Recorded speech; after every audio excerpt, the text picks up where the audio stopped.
Is the voice of the working class, Rick Smith.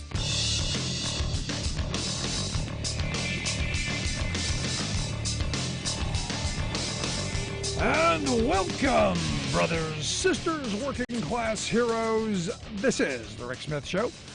Thanks so much for being here today on the big program. Lots to get to, lots to talk about. Welcome to conservative land. Yes, welcome to your On Your Own-istan. Look at what's going on down in Jackson, Mississippi right now as, 160,000 residents without drinking water. Major infrastructure fail. Yes, they've got some flooding going on, but not unpredictable. Again, stuff that we've known is going to happen, stuff we should have been preparing for, and, haven't. And what I find interesting, and this is, again, this weird kind of moment where you go, if I were a conservative, if I were a right-wing bloviator sitting here in this chair and going, you shouldn't be near water. Should move to higher ground or not. Should be prepared. Nonsense like that. Because what I find interesting is the governor of Mississippi, Tate Reeves, he has reached out to the federal government. He has reached out to the federal government asking Joe Biden, sent a letter to Joe Biden, and Joe Biden has responded in the affirmative. They're going to send FEMA, they're going to send the Army Corps of Engineers, they're going to send, they're going to send everything. They're going to help, because that's what Joe Biden does. You got to wonder, the former guy, if this would be political payback time. Which is why there's a part of me that goes, I couldn't be an elected official because I would remember a lot of stuff, but Biden sending the kitchen sink down there, and they need it. Understand, they do need this. But Tate Reeves is sent this letter to the president saying, hey, we need help. Please, we need federal assistance. We need money. We need a declaration of emergency. We need all this stuff. Send everything. Send the kitchen sink. Now, what I find interesting is earlier this month, this is the amazing part of this, just days ago, earlier in this month, same Governor Tate Reeves, returned about $100 million in federal rent aid that would have helped the poorest people in Mississippi, the elderly, the disabled, would have helped them afford their housing. Send it back, because we don't need no stinking, how did he put it? Experimental socialist program being pushed from Washington, D.C. We don't need none of that stinking stuff. But hey, federal government, send everything. And this is one of those moments where you go, not going to help others, won't help the poor, won't help the elderly, won't help the downtrodden, certainly not going to help others, but surely, oh my goodness, surely going to help himself. And this is what we call Christian. That's the part that I find most hysterical. Remember, these are the good God-fearing folk, the praying people, right? This is who these folks are. So when it benefits him, because understand, he's going to be the one going, look what I've done. I've fixed your water. Look what I've done. I've brought all these resources to help bring the water back. Oh, love me, re-elect me, make me something more. But when it came to helping poor people put a roof over their head, making sure granny's got a place to live, making sure the disabled get fair housing, oh, no, that's experimental socialism. Can't have that. It's incredible to me. Now, again, I come back to Joe Biden is a much better person than I am. And the people of Mississippi should be happy that President Biden is in office, because he's not vindictive. He immediately sent FEMA, the EPA, the Army Corps of Engineers, going to get clean, safe water to families. They're going to do what needs to be done. But here's my problem again. This is not unpredictable. This was not unexpected. Because if you read the stories, Jackson's had problems with water for years. This is not new. This is something that's been going on for decades. This has been a problem that's been there. It's just now caught national attention where Tate Reeves is going, uh-oh, somebody now notices. Now there's a chance for me to step in and look like I can get things done by using federal money. Socialist federal money. So the people of Pennsylvania and New York and California and Ohio and Michigan and all the other states can fund their cleanup. I understand they gave massive tax breaks away. They've basically given everything they can to the very wealthy. They don't fund education. They don't fund infrastructure. They basically mooch off the federal government while preaching individual. You're on your own stand. It's amazing. Now, look, I look at this as one of these moments you go, look, Jackson, Mississippi, not alone. There are Jackson, Mississippis all over this country. Our water infrastructure horribly broken in cities across this country. The lead pipe situation in cities like Allentown, Flint, you go across this country, all over the place. We have massive numbers of water systems and sewer systems and infrastructure that needs to be rebuilt. And while Biden got the $1.2 trillion infrastructure bill put through, we need much bigger. We need much $1.2 trillion infrastructure bill. We need much chunkier. And I was saying it back then. In fact, the Army Corps of Engineers said, the American Society of Civil Engineers said we needed $4.8 trillion to get even nationwide. So 1.2, good start. And I understand there's a bill in Congress right now, H.R. 3339.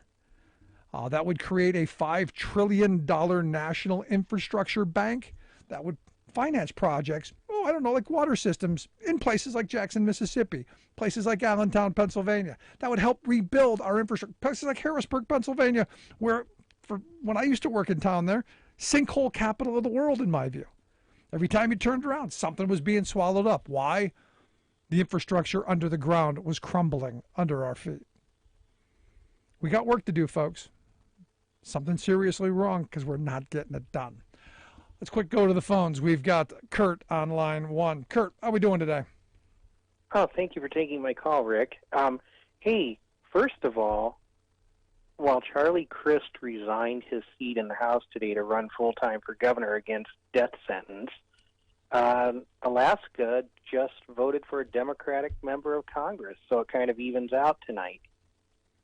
Yeah, she'll be in office until November, and then going to have to run again. Right, but at least Sarah Palin won't be in there, so that's part of the, what do you want to call that, MAGA crowd of women, like Marjorie Taylor Greene and Lauren Boebert and all these other crazies that are out there. But hey, you're talking about Jackson, Mississippi. Just think if Ohio were to elect Nan Whaley and Pennsylvania elected Josh Shapiro and we had Gretchen Whitmer and the governor of New York, just think of how the Midwest could utilize some of the Great Lakes with those governors and a Democratic House and Senate with a Democratic president. Just think how we could help utilize some of those fresh water in that region to help people get the water they need. But my thing is that governor down in Mississippi, Joe Biden and the Democrats need to say, like Joe Biden said in Pennsylvania yesterday, how not one Republican voted for this, not one Republican voted for that. We need to go out and tell these people not one Republican supported diddly boop when it came to your benefits and welfare as far as being able to live your life to the fullest, healthy, and whatever. But I'll tell you what, speaking of the environment, kind of makes Jimmy Carter and Al Gore look like saints now, doesn't it? We should have listened to them back in 77 and 92, with the solar energy and the global warming and everything. I mean, we laughed at Jimmy Carter and Al Gore, but my gosh, what they were saying, you can go back 25 and 45 years ago, and, what they said is absolutely on the mark of what we're living today. But how do you convince a Bible-thumping, end-of-times conservative who benefits from what the Democrats are doing, how do you convince them that those Democrats are doing what's right when they think this is end-of-times stuff? Yeah, and they're hoping for that. I know people are hoping, and I tell them, you know what, if you're hoping for it, don't wait. Go. Leave the rest of us alone. Exactly. because, don't push your beliefs on me unless it's secular. Do not push your religious beliefs on me, because as far as I'm concerned, these are not end of times. And that's the problem. I think we have too many, especially as Malcolm Nance likes to call them, Titus. We have too many of these Titus people who believe in this end of days stuff, and therefore these politicians, I think there's a lot of politicians that either want them to think they believe it and don't, or maybe they do. I don't know, but it just really bothers me that we have these politicians that are kind of falling for what this Titus is wanting, this end of days stuff and this violence. So don't help the black people. The Jews are dangerous, and white Democrats, we need to go out and kill them, and blah blah blah. And it's a scary time. That's all I can say. And we just gotta.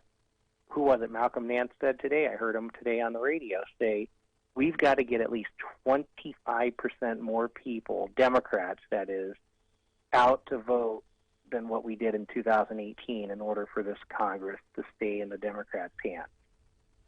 And I would like to see that happen, and I want better Democrats. So I want working class Democrats. I want people who are going to move us in a better direction than we've been in the past. This is where, again, I want Democrats, but I want good ones. But here's the thing, too. We as Democrats, while I agree with you that we need working class Democrats like Tim Ryan and John Fetterman and people like that, got to keep in mind too, at this point, we as Democrats don't have the luxury for what I like to call the purity test, which is what people stayed home because, Bernie wasn't the nominee, I'm staying home, or whatever, because, God, I'm not going to have Hillary because she's not going to do this and she's not going to do. Well, look at what happened when you stayed home. Look at what you got because you stayed home. So I blame the Bernie bros more so than I do the Trump supporters at this point. I blame them all. It's that simple. Appreciate the call, Kurt. Thanks, man. Thank you. Bye-bye. Look, at the end of this, it comes down to, I want Democrats to hold on to the House and Senate because we need to get stuff done. But I want working class voices there. I want people who understand what it's like to get their hands dirty. I want the people who know what it's like to come home after a long day and be tired and have to take a shower at the end of the day. Those are the folks I want there. I want to hear your thoughts. 1-866-416-RICK, 1-866-416-7425. Going to take a quick break. Right back after this with your thoughts. Stick around. Listen to The Rick Smith Show. We're working people. Come to talk.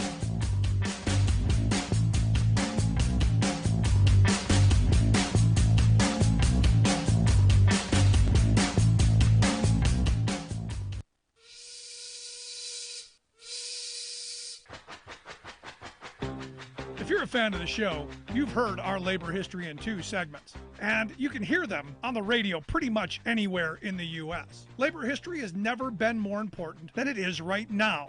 So here's what we'd like you to do. Tell a teacher. Tell a teacher that labor history is important and that they can get digestible 2-minute lessons that are absolutely free. Free to download, free to use, free to share. Tell a teacher to go to thericksmithshow.com/history and help us put labor back where it belongs, in the classroom. Generations of American workers fought, bled, and died to build the American way of life. It's our job to keep their stories alive. Go tell a teacher that we're here to help them do just that. Find us at thericksmithshow.com/history today.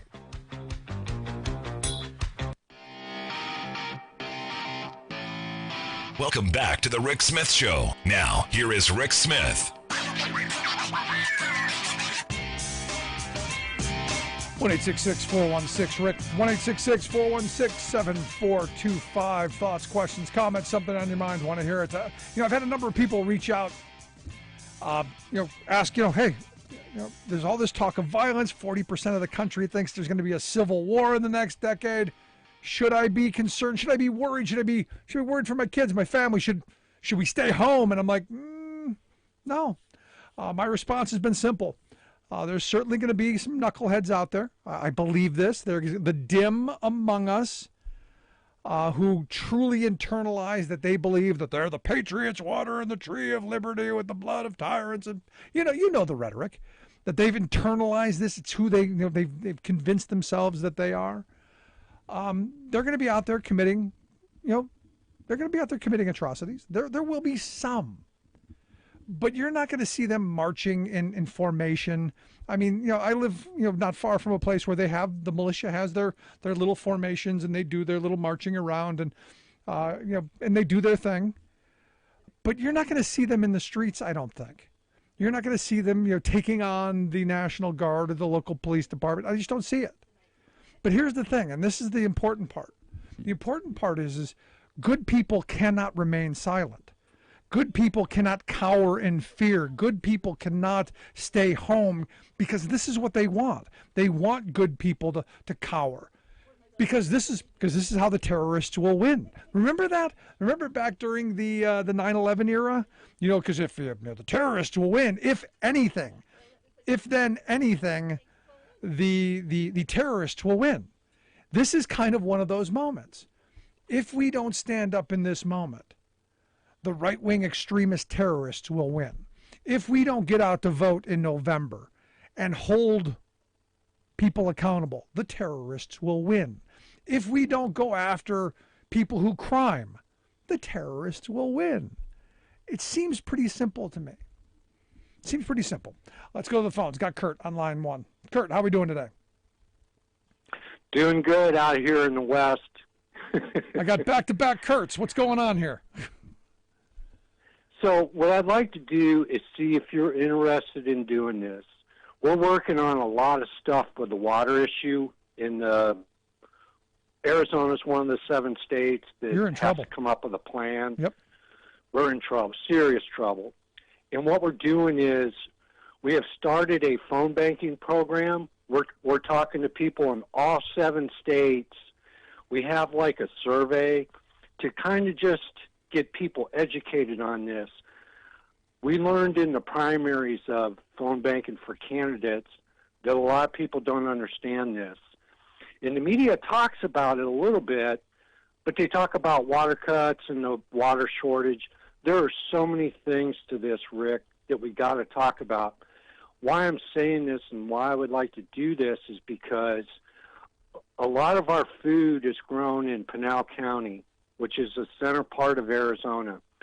Pinal County provides a lot of produce during the wintertime for like you guys and in the whole country, and even wheat for places like Italy and other places.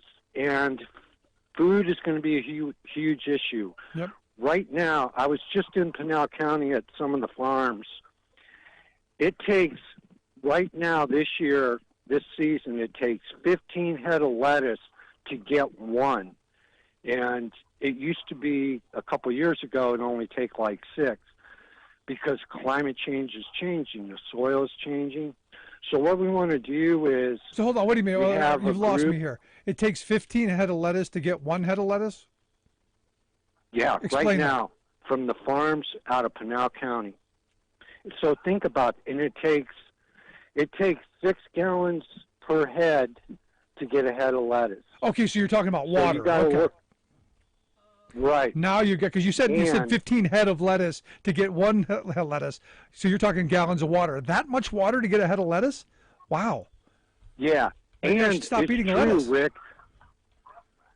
The farmers are. They told me that they have to plant 15 to get 1.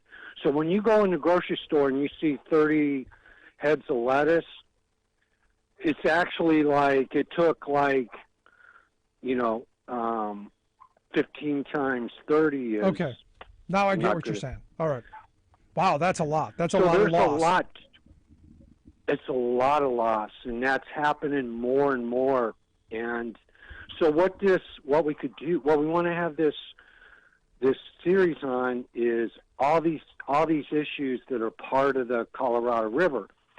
What we'd like to do is do on a Saturday. We also have a corporate commission that we're trying to elect that's really good on these issues in a Arizona state attorney. And they are really good with environmental issues, the water issues.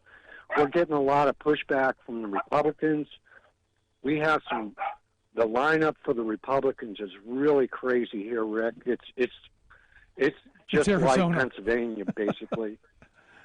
So I'd like to see if you would like to do that. I'll Yeah, send you email some me. more information. By all means, email me. Okay. I would love to find out more about it and see where we can work together on it. Absolutely. Sounds good. I appreciate it, And, man. Thank you. All right. Bye-bye. Good stuff there. No, look, we got serious problems. We got serious water problems. And if you look at the heat wave coming across, I guess we're something like there's a triple dip coming. I'm being told that this is historic. We're seeing a lot of historic storms and a lot of historic things popping up that, the once every couple hundred years this or the once every couple hundred years that, just happening every couple of years. It's kind of frightening when you stop and think about it. But water is going to be that thing that we're going to fight over. And understand, as we've privatized and profitized water, you've got some of the biggest water companies in the world, like Nestle, who's be more than happy to sell it to you. I gotta wonder down in Jackson, Mississippi, how much profit is being made off of that. We stopped investing in water systems. We stopped investing in that stuff only to ensure that corporate America gets their pockets lined. I remember back when the bottled water craze began, I'm going, why would you put water in bottles? You've got a perfectly good fountain. You've got a hose. My generation grew up drinking out of a freaking hose. It's quite remarkable that we're gonna buy water out of a bottle. But this is where we are. This is where we are. Let's go to Eric on line 3. Eric, how are we doing today? Doing great. No, I wanted to add to what you were saying about the kind of Democrats we want. I mean, we call them 20th floor people. Wish we had, and trying to get more people that actually know what it's like to work for a living, not have to just collect interest on their money. So that's, just wanted to add that. But then I think now is a good time we can reorient people's misconceptions, let's say, because the irony and just the hypocrisy is so thick right now that it's time to point out, see, this is why they don't care about you. They don't like you. They claim to like you, but if they did, why didn't they ensure that the infrastructure is good? And this is basic conservative stuff, like from back in the 50s, that time that they want to go back to. Why don't they talk about the tax rate? Tax rate around the 50s was about 90%. I mean, go down the list. But they don't. It's a con. They're conning you, and just very politely, just, hey, look, take a look at this. And take a look at that. Are we talking about when you're saying they are conning you? Oh, the Republicans. Oh, okay. So like Trump, I mean, especially, and then the sad thing is, it's somebody that they would see coming a mile away. His con coming a mile away, but then for whatever reason, because they either didn't, they got caught up in the hoopla, they just don't see it yet. But they do. They do with anybody else, right? And that's the one thing that's frustrating. We just got to kind of, chip it away at it bit by bit, because I live in a place where it's between, Trump country and then up here in northwest suburb of Minneapolis. See it all the time. And it's kind of funny when I would tell people that, hey, I didn't vote for Trump because I'm not a billionaire. Right. Well, what do you mean? Well, he doesn't know what the hell we need and want. Exactly. He's for his guys. So right. This is where I come back to. I want people who know what it's like to put in an honest day's work. I appreciate the call, Eric. Thank you so much, though. Not sure thing. By all means, call back again. I got to take a quick break here. Want to hear your thoughts? Email me, rick@thericksmithshow.com. If you miss any portion of the program, make sure you grab the podcast. Wherever you get yours, you'll find ours from iTunes to iHeart, Stitcher to Podbean, everywhere in between. That's where we'll be. Back after this. I'm Rick Smith, and this is Labor History in 2. On this day in labor history, the year was 1864. That was the day the final battle of the Atlanta campaign began with the Battle of Jonesboro. The Union had been embroiled in a civil war with Confederate forces to end the slave labor system for 3.5 years. It had been a difficult summer. Battles were increasingly bloody, with casualties on both sides numbering into the tens of thousands. Criticisms intensified against key Union generals like Sherman and Grant. Pressure mounted against President Lincoln to end the war and withdraw the Emancipation Proclamation if necessary. General William T. Sherman mounted the Atlanta campaign earlier that year in May. His forces scored a number of victories throughout the summer, but could not decisively defeat Confederate forces. By August, Northern morale was so low that the Republican National Committee deemed Lincoln unelectable. The Democratic National Convention, convening in Chicago, had declared the war a failure and planned to ride to victory over Lincoln in the November elections. But Lincoln's commitment to emancipation was unwavering, and Sherman did not disappoint. He understood that Atlanta was, as historian Eric Foner describes it, a key railroad hub and the communications and transportation center for the entire Southeast. Sherman's forces had been marching down from Chattanooga for most of the summer. Finally, they marched to the south of Atlanta to cut the last key rail line. And on this day, Union forces positioned themselves at the Flint River and at the Macon and Western Railroad. Over the next 2 days, they would successfully beat back multiple Confederate assaults, destroying the rail line and forcing Confederate forces to abandon Atlanta. The city was now fully under Union occupation. Labor History in 2 brought to you by the Illinois Labor History Society and The Rick Smith Show. Here's a hot topic for Labor Day: heat. It's been a hell of a hot summer, exploding the top off thermometers with triple-digit readings across the country. As we're learning, week after week of this debilitating heat intensifies wildfires, causes electric grids to fail, kills millions of wild animals, including fish, burns up crops, and concentrates toxic air. But there's another impact that draws little notice. Heat kills workers. Indeed, searing days of 95, 100, 110 degrees are killing and injuring more U.S. workers each year than all the floods, hurricanes, and tornadoes combined. Those toiling outdoors, including farm workers, roofers and carpenters, airport ground crews, landscapers, road and street repairers, letter carriers, and trash collectors, are in the direct line of fire for this invisible, insidious killer. But working indoors is no better if there's no AC, for metal and stone warehouses and manufacturing plants become ovens. Then, welcome to climate change. 20 of the last 21 years gave us the hottest temperatures on record. Unsurprisingly, the yearly number of worker heat deaths in that period doubled. Also, researchers have determined that extreme workplace heat is causing about 170,000 people a year to suffer injuries on the job. The impact of heat is poorly understood, even by workers. A sudden heat stroke is not the only worry, for rising body temperatures can quickly fuzz the mind, weaken muscles, numb concentration. So workers fall, their hands get caught in machinery, they touch the wrong wire, etc.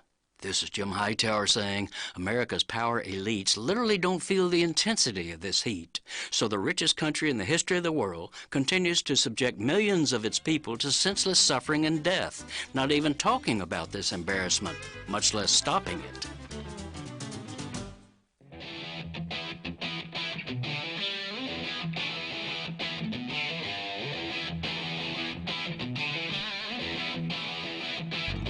Welcome back to the Rick Smith Show. Now, here is Rick Smith.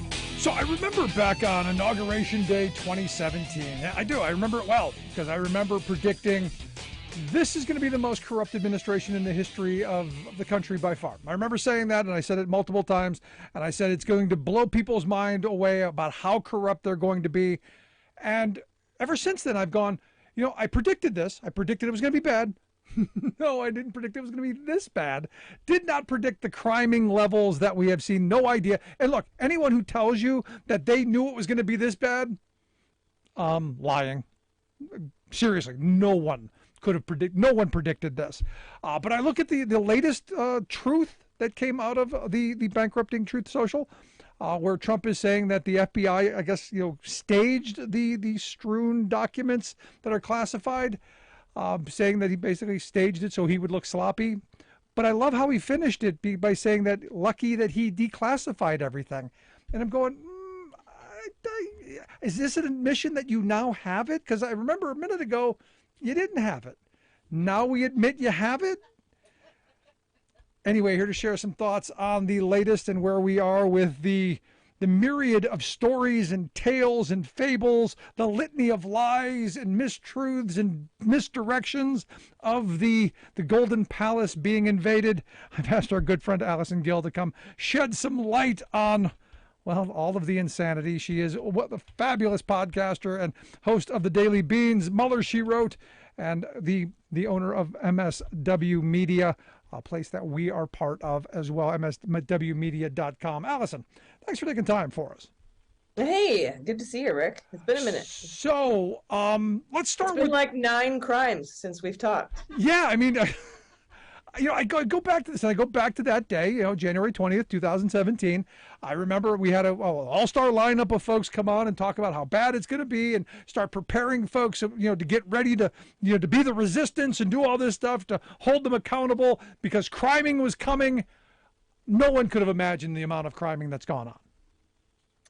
We got a little bit of an inkling of it in watching the inauguration and watching learning that Michael Flynn was texting a business partner named Copson from the dais of the inaugural, trying to say, hey, we're free to go now. We can set up our nuclear reactors in Saudi Arabia and give them our technology. We don't have to worry about sanctions anymore. Nudge, nudge, wink, wink. And then Eric Prince can put all his guys to guard him. We can recolonize the whole Middle East. And eventually, the ultimate goal, I think, was for Saudi Arabia to be able to centrifuge some uranium. But in any case, I thought that was kind of spooky. And then, of course, about midway through, we found out that Jared Kushner was in the pocket of Mohammed Bonsa, MBS Mohammed bin Salman, and gave him a list of intel, Hume Int, traitors to the crown, which were summarily exiled, some executed. So we remember the first Oval Office meeting with Kislyak and Lavrov, where he gave them some Israeli intelligence. So we had some inkling early on that this kind of slapdash handling of classified information made him the greatest national security threat in the history of the United States. But yes, to see what was strewn about the floor there, pulled out of his desk, mixed in with his Big Mac wrappers and taco bowl shells to show that he really didn't hate the Mexicans.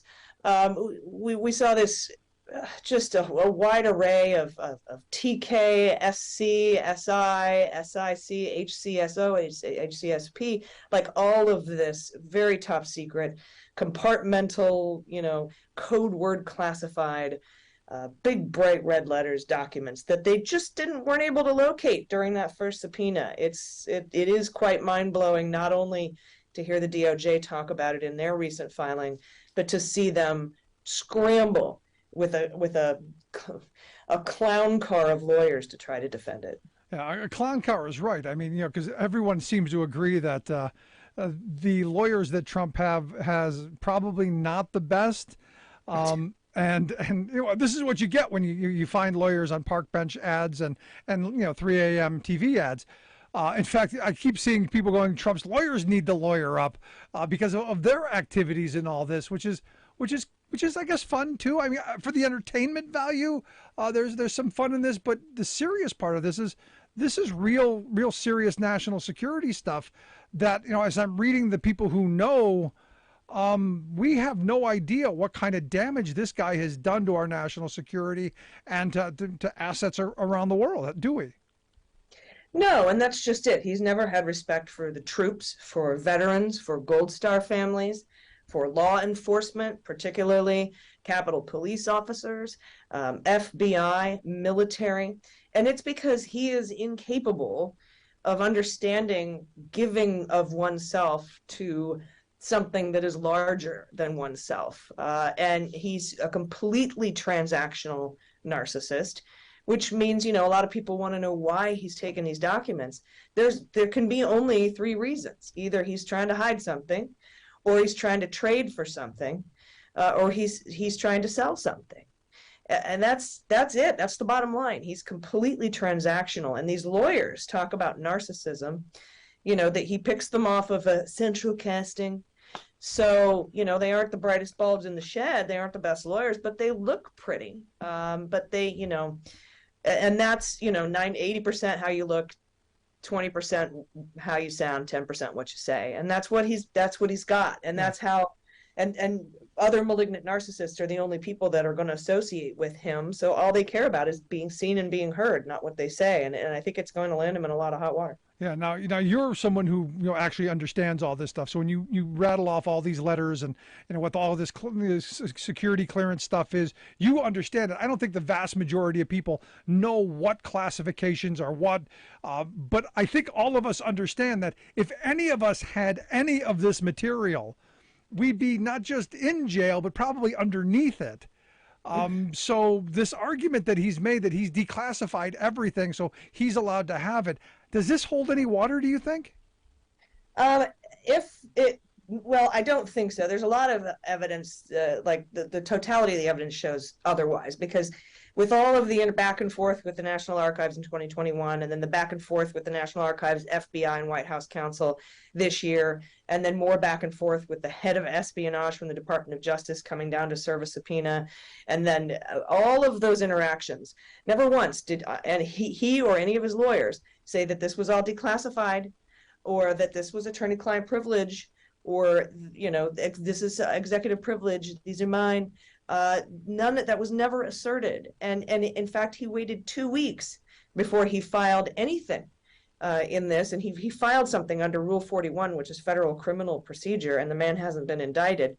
I guess he just can see the writing on the wall, but they don't know what they're doing, and as far as I can tell, he's just going to keep doing this until somebody stops him from doing it. Yeah. So now I got to ask you about this request for a special master.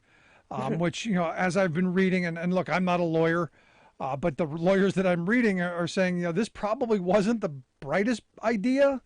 I'm curious your thoughts on the reasoning behind doing this, and is this is it him trying to sue to get this stuff back? What is it? What would make him pursue this other than just trying to cause chaos and make this look like, he declassified it, it's mine, I want it back kind of thought?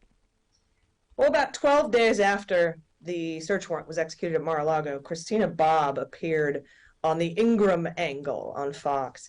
And Laura Ingram kept pushing Christina Bobb. Why didn't you file to get your stuff back? Why haven't you filed an injunction to stop him from looking through the things? Why haven't you filed under attorney-client privilege, et cetera, et cetera?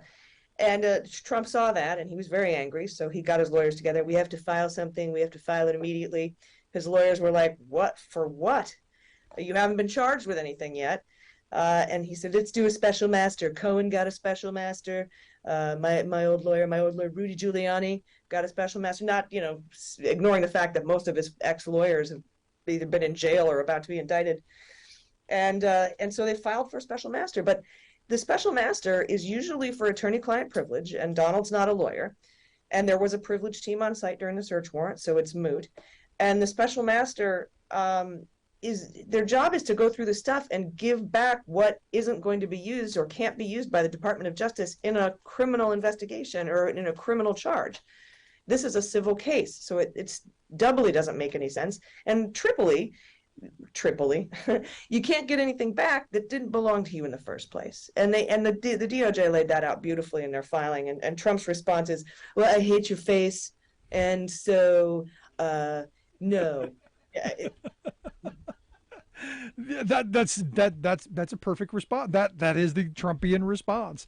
You're listening to the Rick Smith Show here with Dr. Allison Gill, podcaster, host of the Daily Beans podcast. She's also the founder of the MSWmedia.com site, where you can find a bunch of fabulous podcasts, including ours. We'll get links out on social media how you can do that. She's also the voice of the Mueller, She Wrote podcast, which I love as well. Now, here's the thing. Any chance he gets indicted? I know a lot of people are all itchy and hoping that Merrick Garland pulls the trigger and indicts him, because it's got to come soon, right? Because of the DOJ's policy about political stuff before an election, and we're coming up to some kind of deadline. I guess September 10th seems to be a deadline of some sorts. Any indictment coming soon, you think? No, I don't think you're going to be able to gather all the evidence you need to gather by September 10th.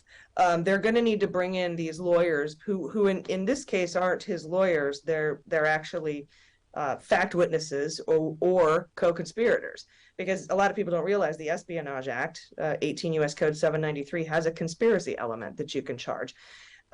So these lawyers either need to say, we did it all, he didn't know anything, and take the brunt of a possible 20-year max sentence for obstruction of justice, just to name one of the 3 crimes mentioned in that warrant, or they need to flip. And in order to get their testimony, you've got to bring them in, you've got to question them, then you've got to bring them in front of a grand jury. They might have to impanel a new grand jury, and that's not going to be done in the next 10 days. So, plus, I don't think that Merrick Garland would play technicalities with the DOJ policy not to make any overt investigatory steps against not just a political candidate, because he's not a political candidate, but something that could impact negatively an election or a party. And he is the de facto head of the Republican Party. Do I agree with that policy? Not necessarily. I'm just reiterating it to you so that, to the listeners here, so that everybody knows what that policy is. But given what happened with Jim Comey and Hillary Clinton in 2016, announcing the reopening of the investigation into her emails, pursuant to the Weiner laptop discovery, and that's not a nickname, that's guy's his name, Anthony Weiner. Yeah. I think that they're going to err in the favor of caution when we talk about not wanting to have any political impact on any investigation at all. So if we see indictments for Trump out of this, they'll come after the election. Yeah, and well, look, I want to make sure it's an airtight case, because there's talk, and you listen to Lindsey Graham, and you've heard the comment that if he's indicted and if he's prosecuted, there will be violence. And I don't know. Maybe a couple of dimwits, but I think as more information keeps coming out, the loud voices seem to be getting quieter. At least from my perspective, there doesn't seem to be as many defenders out there screaming like there had been. Yeah, no, I think I'm with you. I think it's going to be maybe some one-off idiots like the Cincinnati guy, or the guy who crashed his car into the Capitol stanchions and then caught on fire and shot himself in the face. I mean, there's 12 guys maybe hanging out front of Mar-a-Lago right now, which we call Nar-a-Lago, with giant flags. I think they use, how my cat, when he wants to seem fearsome, fluffs up his tail. I think MAGA guys carry giant flags to make themselves seem like a larger crowd than they are. I don't want to downplay the potential violence. We saw what happened on January 6th. But I think we're prepared for it now. And the deterrence from the 850 arrests, 350 guilty pleas, some jail sentences exceeding 5 years, coming up on one where they're asking for 17 and a half, the Oath Keepers trial coming up very soon. I think people are thinking twice about civil war. And you're right. I think a lot of the critics have been silenced, but it's still something that we need to keep our guard up for. It is still the number one threat. Domestic violent extremists is still the number one security threat here at home. Yeah, I know one thing for certain. I know one absolute thing, that if there is violence in the streets, if the mega idiots are out there with their big flags and their guns and all that, I know Lindsey Graham will not be leading them. No, and they will need an actual well-regulated militia. There is that. So last question I've got for you, because I know a lot of my friends still believe that Trump's going to be indicted. I'm still on the. I was in camp never. I have now moved to camp maybe. Where are you? Yeah, I was talking to Peter Strzok and I. We recorded the Daily Beans for tomorrow. We recorded it today. And he's moved from probably not to more likely than not, 51-49. I'm at about 75%. But we're also all just we're all very gaslit. We all have sort of an imposter syndrome that it's just never going to happen. I hope we're all proven exceedingly wrong, and there are mass indictments up and down, not just for the documents, but for January 6th for the fraudulent elector scheme down in Fulton County, Georgia, and federally, that maybe the Manhattan DA will pull something out of his hat last minute. Maybe we'll see it, and we've just been in a holding pattern. The truth is justice is somewhere in the middle, and we just don't know where it is yet. He could make a deal. He could say, I won't run again if you just let me go live my days out in Moscow. And he could get a Spiro Agnew deal. We don't know what justice is going to look like, but I think Merrick Garland has the guts. I know that Wyndham and the D.C. U.S. attorney have the guts, because they were willing to charge seditious conspiracy, and I didn't think they were going to do that. So we'll see. We will see. But Allison, I appreciate the time. As always, great stuff. Appreciate it. Yeah, it was great to see you. Good seeing you again, our good friend, Dr. Allison Gill. Make sure you check out her podcast, the Daily Beans podcast. We'll get links out on social media. Also, Mueller, She Wrote. You can get that at mswmedia.com. We'll get links there as well. Going to take a quick break. Right back with your thoughts. 1-866-416-RICK. 1-866-416-7425. Back after this.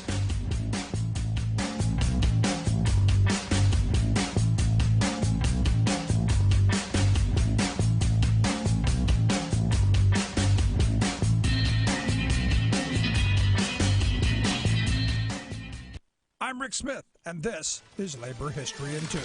On this day in labor history, the year was 1921. That was the day the Battle of Blair Mountain raged in Logan County, West Virginia. Members of the United Mine Workers of America were attempting to organize the minefields in the southern part of the state. The efforts to bring workers to union was met with violent resistance. The miners armed themselves and marched south. As many as 10,000 miners joined the march. They met armed company men at Blair Mountain. In the battle that ensued, 1 million rounds were fired. The mine owners even hired private planes to drop bombs on Union miners. The U.S. Army intervened and the battle ended. Despite not being successful in their march, the bloody battle brought national attention to the violence in the coal fields. But that was not the last battle for Blair Mountain. In 2011, there was a proposal to bring mountaintop removal mining to Blair Mountain. This type of mining blasts off large chunks of a mountain surface to get at the coal seams below. Protesters stood against the proposal. They argued it would be environmentally devastating to the area. They also argued that it would blast away one of the most important sites of labor history in the nation. Some coal miners took exception to the protests. In a CNN documentary on the conflict, one union miner said, quote, "Mountaintop removal is what built this house, sends that little girl to school, provides insurance for my wife." But another miner joined in the protest against removal. He told CNN that miners had been, quote, "brainwashed to think, oh, I can't have a job unless it's a mountaintop removal job." In 2014, the state prohibited surface mining at Blair Mountain. For now, but that is subject to change. For more information, go to laborhistoryin2.com, like us on Facebook, follow us on Twitter at laborhistoryin2. You're listening to The Rick Smith Show, where working people come to talk.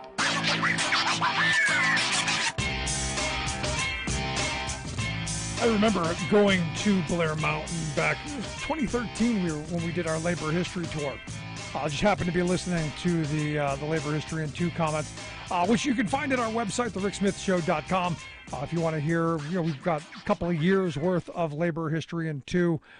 You can listen to a whole bunch of them if you want. But the Blair Mountain was an interesting place. We had a guide take us to where the battle was, and it's 101 years ago. They just celebrated the 100th anniversary last year, and I really wanted to go. Sadly, I wasn't able to. But I remember, as we pulled up into the area, and it's literally in the middle of nowhere. It was like being dropped in the middle of a forest, because the coal companies have actually taken all of the infrastructure out. You would think that in a place where you had 10,000 striking miners who fired 1 million shots, where there was an infrastructure that that supported thousands of workers, there would be storefronts and houses and all kinds of stuff, and there weren't. It was all removed. Every brick, every sign, everything gone. Every building all gone. It was just all woods. And we stopped at what was just like this roadside gas station, and it was an abandoned gas station that we were able to stop and do some interviews at, and all of a sudden out of nowhere came like 40 people from every direction, all wearing their Friends of Coal T-shirts and their big hats and their belt buckles and their sidearms and wanting to know what the RV from New Jersey and the minivan from Pennsylvania were doing around them parts. And it was one of those moments where it got a little dicey. In fact, we sent my wife and kids down the road. You hightail it to the next town while I keep them occupied. And I remember walking up to the biggest guy who had the biggest gun with the biggest hat and the biggest belt buckle, and saying, "Okay, well, what are we going to do? This is what we're going to do. Why are we here?" And they say, "Well, we're out here doing roadside cleaning." And I remember my son, who was like 5 at the time, he's like, "Well, where are your bags?" Their grand plan thwarted by a 5-year-old. And as I stood there and talked to them, because if I'm going to die on the side of the road, I'm not going to back down. As I talked to them, it turns out that the guys who were there all worked for like Patriot Coal and these coal companies who at the time were literally screwing them out of their pensions and their health care. But they were out on the side of the road, ready to do battle with the strangers who were in town. And I was simply there to talk about the history of the mountain, and I explained that to them. We're here to talk about the Battle of Blair Mountain and the mountaintop removal and the stuff that this. And they were like, we're trying to save coal because it's all we have, and that kept coming up over and over again. It's all we've got. It's all we've got. And you stop and you think about it. If West Virginia, if the workers there had the ability to really share in the wealth that was taken out of the ground in West Virginia over the 100 years, over all those years of mining, West Virginia would be like the wealthiest state in the country. But how much of that wealth was extracted and put into the hands of a handful of people who left? And left the workers with a reasonable union job. They were able to make a decent living, but got black lung because of it. And I remember, the couple of years around that period, as the United Mine Workers were fighting to maintain their health care, the promise of health care that those miners were promised for, that they go down into those mines and they sacrifice their health and their body and all of that they'd be taken care of. And these companies wanted to rip that away. And I remember, talking to guys who were my age and younger, who are the bodies broken, wheezing and on oxygen, and their lives over basically, but still fighting for the coal companies. And it was this kind of weird Stockholm syndrome kind of thing that I'll never forget. It was really very twisted, and I spent a lot of time in West Virginia around those fights. Going to the mine worker rallies in Fairmont, West Virginia, and Charleston, and other spots. To support those miners. It's quite remarkable at how corporate America can divide working people and really just pit them against each other. And that's one of those moments for me, where they were literally on the side of the road, armed, ready to do battle with a family on the side of the road, all because they were going to talk about history, and would not sit down and talk with us. I asked them numerous times, come sit and tell your story. I'm open. Let's flip on the microphones. Let's talk about it. Still want them to.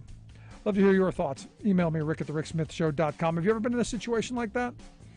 By all means, let me know. I'm going to take a quick break. Right back after this. Stick around. You're listening to The Rick Smith Show. We're working people. Come to talk.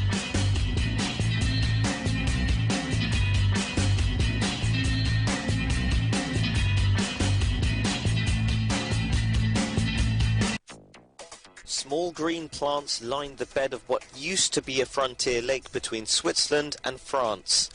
It's existed for 12,000 years, but now it's relegated to just a small stream. More than half of Europe mired in worst drought in centuries.